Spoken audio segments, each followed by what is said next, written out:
Thousands of San Jose residents turning out to cast their votes for who should govern downtown. Thank you for joining us here on Ground 4 News at 10. I'm Noelle Bello. The race is on for District 3 council member. Tonight, community members proudly casting their ballots, sharing what qualities they'd like to see in a future leader and what this election means to them. I got involved into local politics thanks to my mother, and I know how important it is for our democracy, and I got my friends out here to vote. I think the biggest issue is the homeless issue.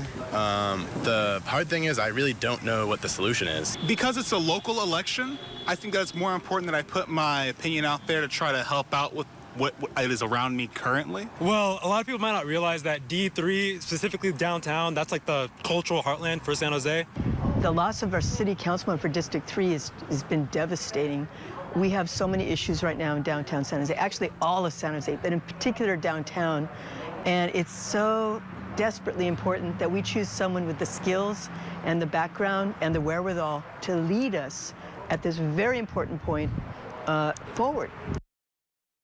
Now, the winner of this election will replace former council member Omar Torres, who was arrested last year, accused of sex crimes related to minors. This is a key position that would oversee downtown San Jose. Votes are still being counted tonight, but the early results are in. Ground 4's Jack Molmud joins us live now with the very latest. Jack. Yeah, Noel, that's right. We do have some preliminary results to report. We have Gabby Chavez Lopez with about 30% of the vote. Matthew Quevedo is about 22% of the vote. Now, this is it for tonight. We won't get any more results until about 5 p.m. tomorrow. So if these votes stand, it will be these two candidates coming up in a runoff election in June.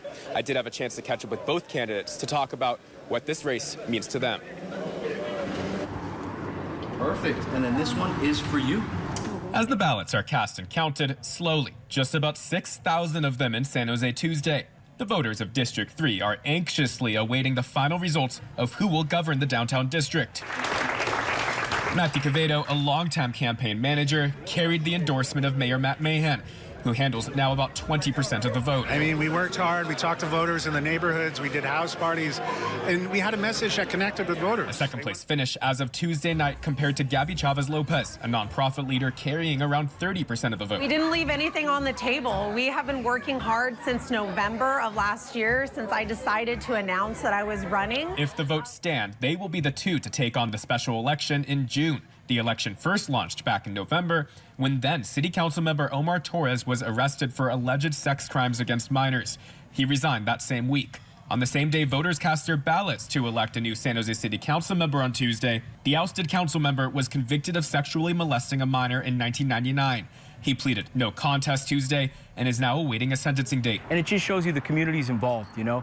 Big elections, normally everybody turns out, but this is an election for District 3 to speak and how they feel and who should be representing them.